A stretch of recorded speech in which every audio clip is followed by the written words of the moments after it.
নমস্কাৰ, মই হিমাংশু।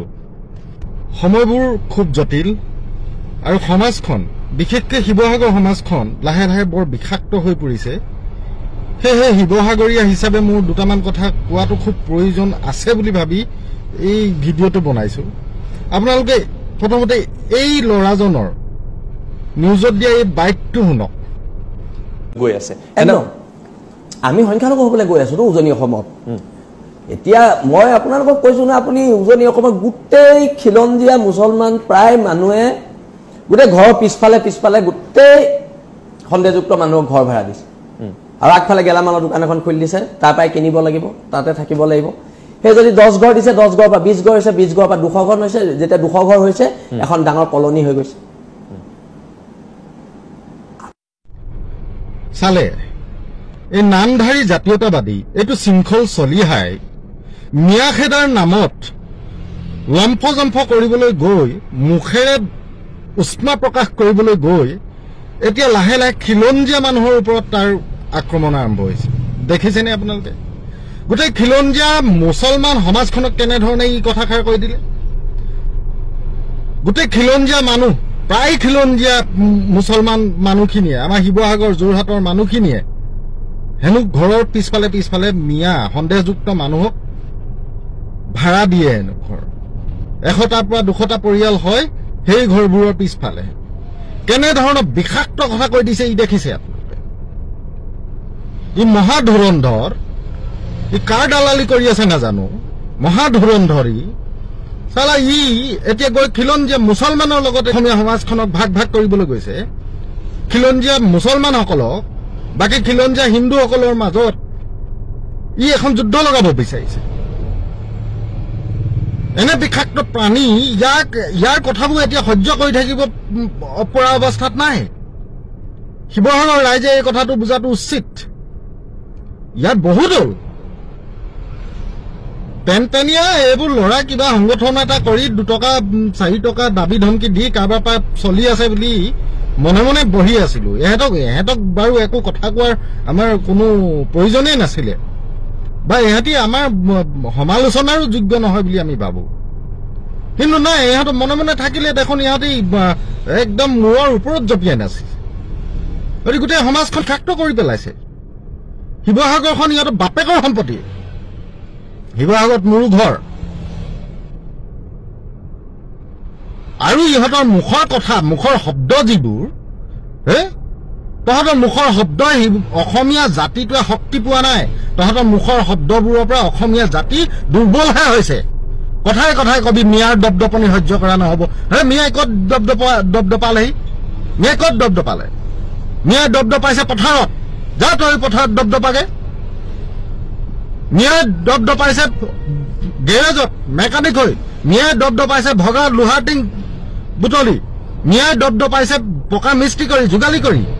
মিয়াই দপদপাইছে অৰ্থনৈতিক ক্ষেত্ৰখনত। যা তোৰ ইনকমৰ ৰাস্তা কি? কি কৰ তই? বিয়া পাতিলি নহয়, তোৰ ইনকমৰ ৰাস্তা কি? ব্যৱসায়ে কৰ নে চাকৰিয়ে কৰ? কি কৰ তই? নে কণ্টেক্টে কৰ, ঠিকাই কৰ? কিবা অকাদ আছে কিবা কৰিবলৈ?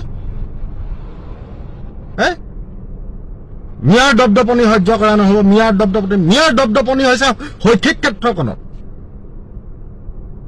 মিয়াই গোটেই কোৰ্ট কাছাৰীত গ'লে মিয়াই দেখা পাব। হস্পিটেলবোৰত যাওক, অধিকাংশ ডক্টৰ মিয়াই। তোৰ গা জ্বলিবলৈ কিটো আছে? তোৰ গা জ্বলিবলৈ কিটো আছে? আৰু যদি বাংলাদেশী খেদাৰ দায়িত্ব চৰকাৰৰ, তোৰ নেকি? সংগঠন হিচাপে ঠিক আছে।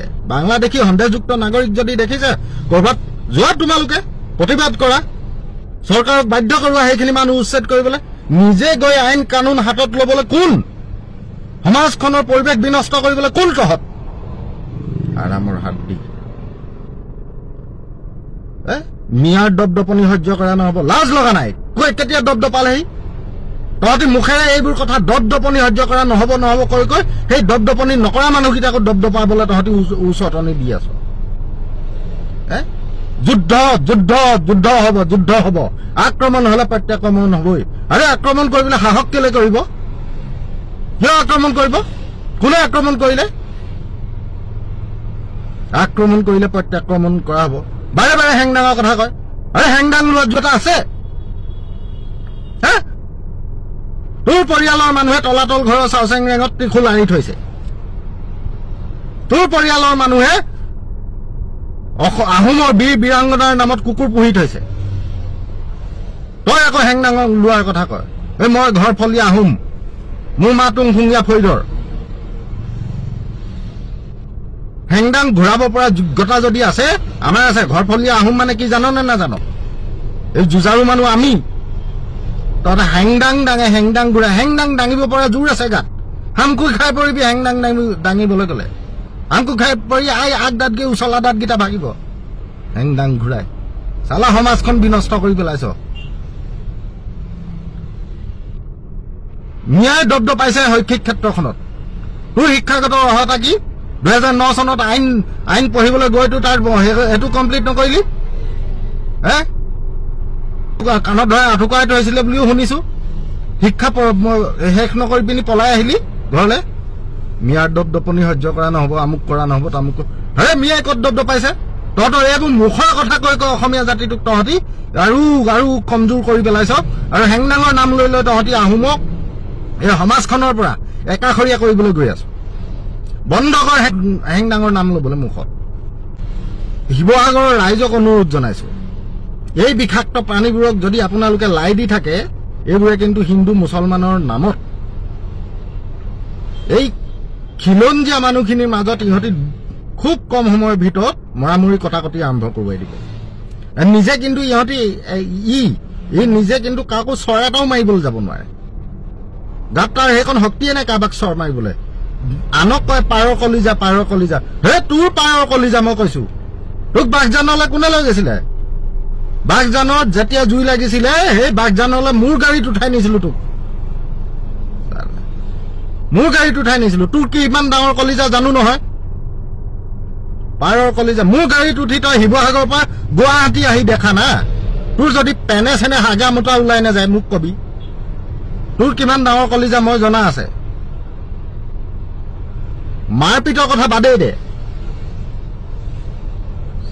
কাম নাই বন নাই চালা ফকতীয়া খোৱা মই ৰাইজক অনুৰোধ জনাইছো এইবোৰক বয়কট কৰক এইবোৰক অতি শীঘ্ৰে লাইনত আনক আৰু খিলঞ্জীয়া মুছলমানসকলৰ যদি গাত লগা নাই ইয়াৰ কথাবোৰে তেন্তে হলে কিন্তু বিপদ আছে ৰাজনীতি ফাজনীতি কাৰবাৰ ক'ত কি হয় হৈ থাকিব কিন্তু সমাজখন যাতে সুস্থ হৈ থাকে সমাজখন যাতে একতাৰ বান্ধ খাই থাকে এই খিলঞ্জীয়া আমাৰ শিৱসাগৰৰ খিলঞ্জীয়া মুছলমানৰ ছোৱালীয়ে যি ধুনীয়া বিহু নাচে তোৰ ঘৰৰ ছোৱালীয়ে তেনেকুৱা বিহু নাচিব নাজানে উদাহৰণ দি দিছো আস্পিকা মস্পিকা আমাৰ এনকে টিভি নিউজত তাই ওলাই যেতিয়া নাচিছিলে ইহঁতি আমাৰ অসমীয়া আমাৰ হিন্দু মানুহে তধা লাগি চাইছিলে ইমান ধুনীয়া নাচে সিহঁতি তোৰ ঘৰৰ মানুহে তেনেকে নাচিব জানে তাহলে হিন্দু মুছলমান ভাগ ভাগ কৰিবলৈ আহিছে খিলঞ্জীয়া মুছলমানসকলে যাতে এইবোৰ কথাত ইহঁতক যাতে বয়কট কৰে উত্তেজিত নহব ইহঁতক বয়কট কৰক আমাৰ বিশেষকৈ আমাৰ হিন্দু সমাজখনে আমাৰ খিলঞ্জীয়া হিন্দু মানুহখিনিয়ে ইহঁতক কিন্তু লাই দিয়াটো বন্ধ কৰক আৰু ইহঁতি কোনো মিয়া বা কোনো বাংলাদেশী বুলি ইহঁতৰ ঘিণ ভাৱ নাই ইহঁতি ঘিণ কৰে ইহঁতি ধৰ্মটোকো ঘিণ নকৰে ইহঁতি ঘিণ কৰে দুখীয়া মানুহক ইহঁতি ঘিণ কৰে হেৰি এই লুঙি যে পিন্ধি থাকে ইহঁতি ঘিণ কৰে সেই অৱস্থাটো ইহঁতি ঘিণ কৰে মলিয়ন কাপোৰক ইহঁতি ঘিণ কৰে পৰিশ্ৰম কৰা মানুহৰ এই ঘামৰ গোন্ধক ইহঁতি নহলে টকা থকা মিয়াৰ গাড়ীত উঠি বহি ইহঁতি এই ৰাম ৰহিমৰ কাহিনী কয় একে থালিতে ভাত খাই দেখুৱায় স্কৰ্পিঅ লৈ আহিলে মিয়াৰ ইহঁতি শুনি থাকিব মুখে অবাইচ শব্দ ওলাইছে আৰু বিশেষ নকওঁ ক্ষমা কৰিব মোৰ মুখে অভদ্ৰ শব্দ ওলোৱাৰ কাৰণে কিন্তু ইহঁতক কিছুমান কথা কোৱাটো প্ৰয়োজন হৈ পৰিছে ইহঁতক উভতি ধৰাটো খুব প্ৰয়োজন হৈ পৰিছে